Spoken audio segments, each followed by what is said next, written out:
கிறிஸ்துவுக்குள் அன்பானவர்களே, இயேசு கிறிஸ்துவின் விலையேற பெற்ற நாமத்தில் நான் உங்களை வாழ்த்துகிறேன். இன்றைய அனுதின உணவில் கர்த்தர் நமக்கு கொடுக்கிற வார்த்தை பிரசங்கி 11ஆம் அதிகாரம் 4வது வசனம். காற்றை கவனிக்கிறவன் விதைக்க மாட்டான், மேகங்களை நோக்குகிறவன் அறுக்க மாட்டான். இது ஒரு பழமொழியாக கூட நம்ம சொல்லலாம். காற்றை கவனிக்கிறவன் விதைக்க மாட்டான், மலையை நோக்குகிறவன் அறுக்க மாட்டான். அப்படின்னா நம்ம ஊரில் ஒரு பழமொழி உண்டு, ஆடிப்பட்டம் தேடி விதை அப்படின்னு. ஆடி மாதத்தில் பயங்கரமாக காற்றடிக்கும். அந்த காலத்தில் போய் என்ன பண்ணுங்க, விதைக்க சொல்கிறாங்க.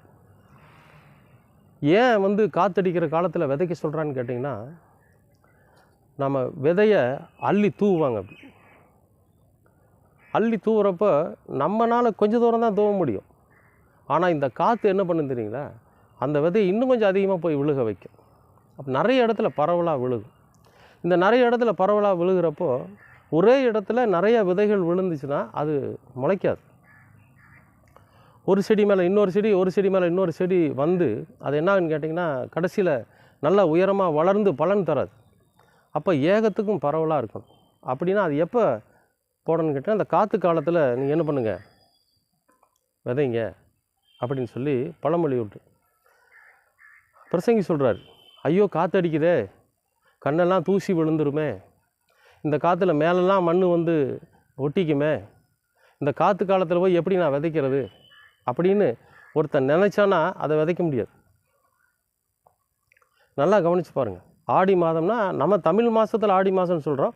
உலகம் முழுவதும் அந்தந்த காலகட்டங்களில் காற்று அடிக்கும். இங்கே ஆடி மாதம்னா வேறு நாடுகளில் வேறு மாதமாக இருக்கும், ஆனால் காற்று அடிக்கும் அந்த காலத்தில். அன்பானவர்களே, அதனால தான் இந்த வேதம் என்ன சொல்லுதுன்னு கேட்டிங்கன்னா, நீ காற்றை கவனிச்சிக்கிட்டு இருந்தீங்கன்னா நீ சோம்பேறியாக தான் வீட்டில் இருக்க முடியும். ஐயோ காற்றடிக்குதே, நான் விதைக்க முடியாதுன்னு நினச்சா. இது எதுக்கு சொல்கிறாங்கன்னு கேட்டிங்கன்னா, காற்றடிக்கும் போது தூற்றிக்கொள் அப்படின்னு சொல்லுவார். ஒரு வாய்ப்பு கிடைக்கிற போது அதை நம்ம பயன்படுத்திக்கணுங்கிறார். இல்லை வேண்டாங்க, இந்த வாய்ப்பு வேண்டாம், இதுக்கு போனால் சரி இருக்காது, இதுக்கு போனால் கேள்வி கேட்பாங்க, இதுக்கு போனால் என்னைய பரீட்சை எழுத சொல்லுவாங்க அப்படின்னு ஒரு வாய்ப்பு நமக்கு கிடைக்கிற போது சரியான நேரத்தில் அந்த வாய்ப்பை பயன்படுத்திக்கணுங்கிறார். அப்படி பயன்படுத்தலைன்னா நம்ம இந்த உலகத்தில் வாழ்கிறதே வேஸ்ட்டு, உலகத்தில் வாழ்கிறது வீண் அப்படின்னு சொல்லி வேதம் சொல்லுது. இது வாலிப பிள்ளைகளுக்கு மிக முக்கியமான ஒரு வசனம். வாலிபனே, உன்னுடைய வாலிப நாட்களில் நீ அங்கேயும் எங்கேயும் ஓடி சம்பாதிக்கணும். ஏன்னா நீ பலவான் கையில் உள்ள அம்புகள் மாறி. அப்போ நீ அந்த வாலிப காலத்தை நீ தவற விட்டுட்டேன்னு வச்சுக்குவேன், மறுபடியும் அந்த காலம் வராது. ஒவ்வொரு நாளும் நம்முடைய வாழ்க்கையில் ஆயுசு நாட்கள் குறைஞ்சிக்கிட்டே வருது. அப்போ இந்த வாலிப பருவம் என்பது மிக முக்கியமானது. இந்த வாலிப பிராயத்தை நாம் நழுவ விட்டுட்டோம் அப்படின்னா மறுபடியும் அந்த வாலிப பிராயம் வராது. 40 வயசில் நாம் வேலைக்கு அலைஞ்சோன்னா கிடைக்காது. 25 வயசில், 24 வயசில், 28 வயசுக்குள்ளே நாம் வேலை வாங்கினா தான் நம்முடைய வாழ்க்கை நல்லாயிருக்கும். அப்போ எல்லாம் நாம் சோம்பேறித்தனமாக உட்கார்ந்து இருந்துட்டு இருந்தோம், காற்றடிக்குது விதைக்க முடியாதுன்னு நினச்சா நாம் விளைச்சலை பார்க்க முடியாது.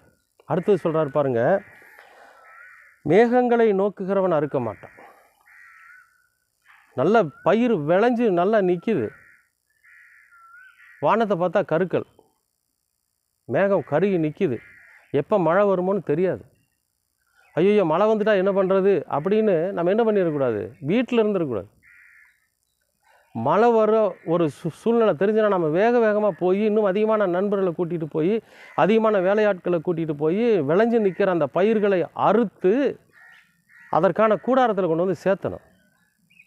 இப்போல்லாம் டிராக்டர் இருக்குது, அது இருக்குது, அந்தந்த ஸ்பாட்லேயே அடித்து போட்டு நெல்லை தனியாக கோதுமை தனியாக கொண்டு வந்துடுறாங்க. ஆனால் அப்போவெல்லாம் அப்படி இல்லை. அரிக்கட்டுகள் கட்டி அந்த அருக்கட்டிகளை தூக்கி தலை மேலே வச்சு அதுக்குன்னு ஒரு கூடாரத்தை உருவாக்கி அந்த களம் என்கிற அந்த கூடாரத்தில் கொண்டாந்து போட்டு அப்புறம் வெயில் வர்றப்போ களத்தில் அடித்து அதை தூத்தி நிறைய விஷயம் இருக்குது. இதுக்கெல்லாம் சோம்பேறித்தனப்பட்டு ஆகாது. அப்போ ஏற்ற காலத்தில் நாம் சோம்பேறித்தனத்தோடு, அதாவது வாலிப நாட்கள், காற்றை கவனிக்கிறவன் விதைக்க மாட்டாங்கிற மாதிரி இந்த உலகத்தில் நம்ம சோம்பேறித்தனத்தினால, எனக்கு அது காரணம், பொய் காரணங்கள் நிறையா சொல்லுவாங்க. நம்ம வீட்டில் யாராவது ஒருத்தர் ஒரு வேலையை சொன்னாக்கா இல்லைங்க, ஒவ்வொருத்தர் சிலர் பார்த்தீங்கன்னா எந்த வேலையும் செய்ய மாட்டாங்க. ஏன் வேலை செய்யலைன்னு கேட்டால் அதுக்கு ஒரு காரணத்தை சொல்லிக்கிட்டே இருப்பாங்க. அப்படி பொய்யான காரணங்களை சொல்லி காலத்தை கடத்தாதீங்க. அப்படி கடத்தினீங்கன்னா உங்கள் வாழ்க்கை வீணாக போயிடும். அது மட்டும் இல்லை, ஒருவேளை உங்களுக்கு ஒரு வாய்ப்பு கிடைக்குதுன்னா உடனே அதை அறுவடை பண்ணுங்கள். அந்த வாய்ப்பை உடனே பயன்படுத்துங்க. இல்லைன்னா இப்போ பார்க்கலாங்க, அப்புறம் பார்த்துக்கலாம், ஏன்னா இப்போ போகக்கூடிய ஒரு சூழ்நிலை இல்லை. எத்தனையோ பேர் பஸ்ஸு கிடைக்காதனால வேலை இழந்தவர் இருக்கிறான் தெரியுங்களா? லேட்டாக போனதுனால எத்தனை பேர் வேலை இழக்கிறாங்க தெரியுங்களா? இன்றைக்கி 10 மணிக்கு வர சொல்லியிருப்பாங்க, அவங்க 10:45 தான் போவாங்க. ஆனால் 9:30 மணிக்கு ஒரு சில பேர் உட்கார்ந்துருந்து அந்த வேலையை வாங்கிட்டு போவாங்க. அப்போ எந்த ஒரு காரணத்துக்காகவும் நம்ம காத்திருக்கிறவர்களாகும். எப்படி அந்த விளக்கில் எண்ணெயை ஊற்றிக்கிட்டு தயாராக இருந்தாங்களோ அந்த பெண்கள், அந்த மாதிரி நாம் எல்லா சூழ்நிலைகளையும் நம்ம காத்திருக்கிறவர்களாக இருக்கணும். பொய் சவாப்பு சொல்லி, பொய் சாக்கு சொல்லி, வேலைக்கு சோம்பேறித்தனப்பட்டு நாம் இந்த உலகத்தில் வாழ்ந்தோம்னா நிச்சயமாகவே நம்முடைய வாழ்க்கை அருவருப்பானதாக இருக்கும். பிற்காலம் நமக்கு ரொம்ப எதிரியாக நிற்கும். சாப்பிட முடியாது, மருத்துவம் பார்க்க முடியாது, துணிமணி போட முடியாது, நம்மை உற்றார் உறவினரெல்லாம் நம்ம தூக்கி ஒதுக்கி தள்ளி வச்சுருவாங்க. அடுத்த வேளை உணவுக்கு கூட நம்ம வழி இல்லாதவர்களாக இருப்போம், மற்றவர்களுக்கு பயனற்றவர்களாக இருப்போம். அன்பானவர்களே, காற்றடிக்கிற போது தூற்றிக்கொள்ள வேண்டும். காற்றை கவனிக்கிறவன் விதைக்க மாட்டான். பொய்ச்சாக்கு சொல்லி, பொய்யான காரணங்களை சொல்லி, பொய்யான விஷயங்களை சொல்லி, சோம்பேறித்தனத்தோடு வேலைகளை எவனெல்லாம் நிராகரிக்கிறானோ நிச்சயமாகவே அவன் வாழ்க்கையில் கஷ்டப்படுவான். அதனால வேதம் சொல்லுது, சரியான நேரத்துக்கு காற்றை கவனிக்காதீங்க, போய் விதைங்க. எவ்வளோ காற்றடித்தாலும் எவ்வளோ பிரச்சனை வந்தாலும் பரவாயில்ல, ஒரு வேலையை நோக்கி பயணிங்க.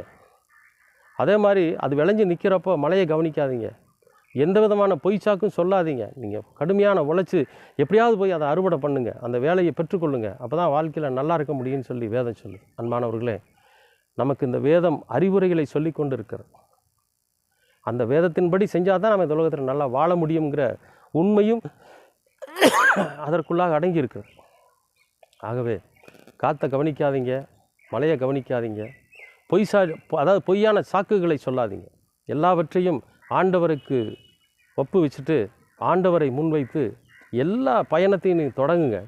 உங்கள் கோணலான பாதைகளை கூட கர்த்தர் செவ்வையாக்குவார். கோணலான பாதைகளை கர்த்தர் நேராக்குவார். எல்லா தடைகளையும் உடைத்து போட அவர் வல்லவராக இருக்கிறார். நிச்சயமாகவே ஆசீர்வாதத்தை கர்த்தர் தருவார். அன்பின் பரலோக பிதாவே, அருமையான நல்ல இந்த அனுதின உணவிற்காக உமக்கு நன்றி. இந்த நாளை ஆசீர்வதித்து கொடுத்ததற்காகவும் உமக்கு ஸ்தோத்திரம்.